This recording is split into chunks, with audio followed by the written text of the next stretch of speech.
Cool. Anyway, um,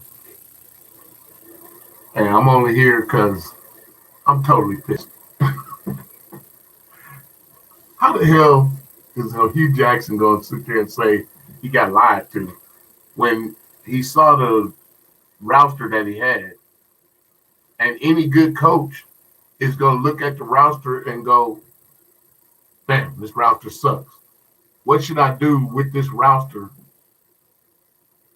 that's going to make the team better?" Not sit there and play, just use my system because I'm so smart. I'm so Hugh Jackson smart that my system is going to work. Let me see. We're not winning any games at all. Any games at all. But my system is good enough to where I'm going to take players that I think suck. I'm going to put them in my system that I think is good, and we're still not going to win. Damn, should I change something? Maybe year one, at the end of the year, it's not working. Okay, maybe year two. Damn, we won in 31. Really? We won in 30 freaking one. Come on, man. Uh, it's like this. I just looked up the stats again, and I didn't even have to because me and my friend that plays fantasy football, we had this talk all the time. We had this talk all the time during those Hugh Jackson years. Like, you can have a Cleveland running back if you want to. Yeah, we both know that they average over 4 yards a carry. Yeah, both of them, Isaiah Crowell and Duke Johnson, both of them averaged over 4 yards a carry in 2016 and in 2017. Matter of fact, in 2016, Crowell averaged 4.8 yards a carry. Duke averaged 4.9. Okay, so let me see. But during those same years, we threw the ball almost double the times that we ran the ball. In 2016, even though those two running backs was averaging over 4.5 yards a carry, I'll just say, only ran the ball 350 times. The only other team that ran the ball that many times, they ran it 350 times also. Detroit Lions. Tell me how many games Detroit wins every year. Yeah. So no matter what you was doing during the game, or no matter who lied, no matter who lied to you before the game, no matter who said what, when you knew you had a team that wasn't full of superstars out there, and you go out there and act like, well, my system is going to make them win, or do I just make them keep sucking to prove my point? Maybe that's what you was doing. I don't know what you was doing, coach, but it doesn't make any damn sense to me. I know that. Because when you got running backs and you got a quarterback, especially in 2017, you had a quarterback that turned the ball over 31 times. You let a rookie quarterback throw 22 interceptions. When you had running backs that you could just hand the ball off to, and every one of them games wasn't out of hand. You didn't have to just, oh my God, start throwing the ball with Deshaun Kaiser, whose career you probably ruined because he just so shell shocked now. What the hell is he gonna do next? He going from team to team because now he got brought up in a jacked up system and he don't know how to read coverage because you had him throwing interceptions in the red zone every single freaking week. It's like you wasn't even watching it. You would come to the press conferences yourself and say, yeah, we need to run the ball some more next week. And what would you do? Not run the ball. Crowell got one, maybe 2 games out of 2 years that he had over 20 carries. He was the only running back to have over 20 carries. That was our running joke in the fantasy football world. Oh, yeah, well, you can get a Cleveland running back, but he ain't going to get 20 carries, so it don't really matter. He ain't going to go off. He can't go off because he ain't getting enough touches. Well, if a running back ain't getting no touches, he don't even need to be out there. Duke Johnson's out there catching 50 passes and averaging almost 5 yards a carry, and you only give him in 2 years. You gave him 155 carries in 2 years. That's your backup running back. I think Kareem Hunt got that many carries damn near this year. Now, Kareem Hunt and Duke Johnson's two different dudes, but not that much different. I mean, as far as the production that they was having for the Cleveland Browns, are you serious, coach? They lied to you. You saw the roster. You're supposed to be a coach. A coach means that you're like a Marine. A Marine will assess the situation, adapt to the situation, and then overcome the situation. Now, I don't know what the hell our coach is doing when he don't know how to overcome a situation in football. Goodness, there was no way that you had to be 1-16. There was no way. That was on you. You did that. Hell, you should have been, honestly, if it wasn't for Jamie Meter, you should have been 0-16 2 years in a row.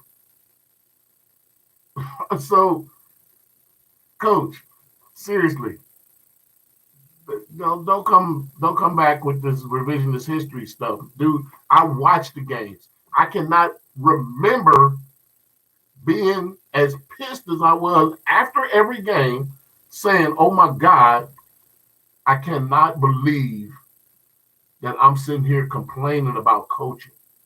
I'm sitting here complaining about coaching. Now, I never really complained about coaching. The Browns did what they did. I've always been with them. Always been with them. But I was complaining about coaching. I was complaining about, even though we kind of in the game, our running backs don't get 20 carries. So how are we going to sustain something if we can't even hold the ball for, you can't get first down? That's why everybody was so worried about, oh my God, it ain't footballs to go around when Odell and them get there. Whatever. Odell and them ain't upset. They're not upset because guess what? When you get a first down, you get 3 more chances to make a play. So it don't matter who's making the first down. We got 3 more downs. And guess what? You keep making first downs, coach, sometimes they end up in the end zone. Like, I don't even know what your passing game was back then, but it was inefficient. And if you couldn't have saw that after the first game, when you told us the world moved, when Robert when you watched RG3 work out, you said the world moved. Cody Kessler came in. You said, "Oh my God, trust me on that." But we trusted you, coach. When Kaiser came, you said, "I ain't never had somebody with that many athletic tools to work with." You killed his career. You know, yeah, Baker's just sitting there, and let me see. They started winning games right after you left. Same team, right after you left, not after you left. I mean, not you. You were there the week you left. They start winning games. I mean, dude, they over 500 since you left. I'm just saying that Baker was there when you was there. Miles was there when you was there. Denzel was there when you was there. Nick Chubb was there when you was there. But you didn't even want to put Nick Chubb in the game. Nick Chubb get in the game, touchdown. That was just a good run. Let me see. I'll give him 1 more carry in this game. Or maybe I'll give him 2 more carries in this game. Oh, damn, touchdown. Now, well, take him out the game. We don't want him to run more than 3 times because he touched the ball 3 times. He get 2 touchdowns. Something's wrong with that. We can't keep doing that. We're the Hugh Jackson sucky Browns. We can't do that. Okay, let me see. And then you came out after that game and said, yeah, same bullshit you were saying before. Yeah, sorry.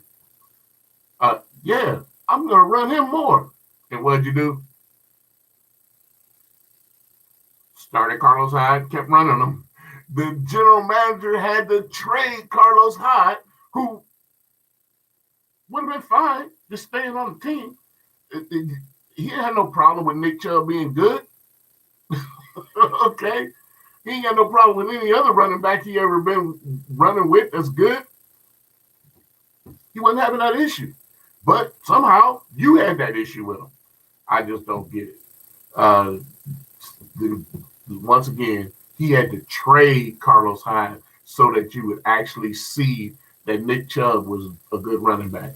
That the whole training camp, Nathan Zagura was saying, sooner or later, this dude got to be on the field. And it took till like game 6 and trading away a running back that wanted to come home and just had a baby, he's happy as hell to be a Brown. Had to trade him just because of you being obstinate. I'm not going to play a good player. I'm just going to. So you can't even see a good player that your quarterbacks say that. I ain't got nothing. Yeah, the dude that you told us that we need to, we're behind him. The world moved when he came out. All that BS. And we were still with you, coach. But this kind of BS? They lied to me and now my career is all jacked up. You jacked up your own career. They would have never brought Todd Haley in if you'd have acted like you'd have ran the ball. They brought Todd Haley in so that y'all could have a running game. Now, granted, Todd Haley sucked too. Don't get me wrong. I'm just saying, look, when you got to have your running backs coach take over and then his head blows up to where he like, oh my God, I'm the best thing that came out of Alabama as a quarterback and all of that. And, don't nothing matter except orange and brown. Well, don't nothing really matter except orange and brown if you're in the building. But now he ain't in the building. And he had to come around and say, hell, 7-9 ain't even good enough. And then he went 6-10, which is better than you. And he got fired, which he should have got fired because he just called out his own self. 7-9 ain't good enough. He went 6-10. You got to go. He ain't say nothing after he left. Did the Browns lie to him too? No, he had the roster that he had, and he tried to work with him. He didn't work with him good, but he ain't out here crying about it. He just went and got another. Now maybe he can go get another job. I'm not saying that your situations are the same. Maybe he can go get another job because he got a friend that would employ him, which is what happened. The Joe Judge dude, come on in, Freddie. Great. I'm not saying that you shouldn't have a job, but you shouldn't be crying about this one, bro. Like, seriously, they wasn't out there calling these plays in the games that I watched. Because I'm sitting there watching the games and I'm thinking, I call better plays on Madden. And I'm an old dude Madden player, dude. Come on, seriously. I call better plays on Madden. If you just look at the players that you got, and sorry. Full disclosure, I never even used your playbook on Madden because your playbook sucked. Okay? So I used the playbook that was better for the players that I had. And guess what? Even on Madden, you win some games with the Browns. If you let the running backs run, no matter if you got a sucky quarterback or not, you can still win some games with Josh McCown. You can win some games with Cody Kessler. You can win some games with Deshaun Watson. I know you can win some games with Deshaun Watson. Deshaun Kaiser. That was the Deshaun I wanted in that draft year. But the world was moving when RG3 was out there playing for you. Anyway, dude, Don't come back crying about stuff that you could have taken care of your issues with. Don't act like you didn't have some issues while you were Cleveland's coach. So that's all I'm saying, because I've been watching Cleveland football. If you've seen the little thumbnail, I don't look the same, do I? Hmm. Still a Browns fan, huh? Hmm. All right. Yeah, I've been watching all the damn games, coach. Even when we suck, it don't matter because it's go Browns. All right. Hey, y'all take it easy, man. I just couldn't take it. I just couldn't take it no more. Hey, but look, I watch everybody, man. I was loving El Presidor back in the day when Hugh Jackson was there, because he was cussing them out for me. Thank you. I watched Quincy Carrier. I watched Mason Talks. I watched Garrett Bush. I watched all of the Brown stuff, and I love you guys. And this is not to step on anybody else's toes. If I miss somebody, hey, I probably watch you too. I just couldn't take it after I heard this. Oh, no, they lied to me about it. Like, really? They lied to you about what? Trying to help the team get some more draft picks. As the day was getting draft picks, it didn't have to be the number one overall. You did that. Okay. You did that with your sucky game plans and I just want to lose mentality. That's that's the only way I could describe that, dude, because you would come to the podium every week and say, I gotta be better, and you would never be better. So, you know, I know a lot of things happened to you personally and all of that while you was here. God bless your life. Not even on that, any of that, hopefully you live a long, fruitful life and have a great time. But don't cry about this, dude. Don't come up Cleveland stuff talking about we lied. Just a super, super bad look. Okay. I'm just saying, man. I watched the games. I had a friend over every week watching a game with me, and we both were shaking our head every week. Thanks. Hey, y'all have a great one. Much love. Peace.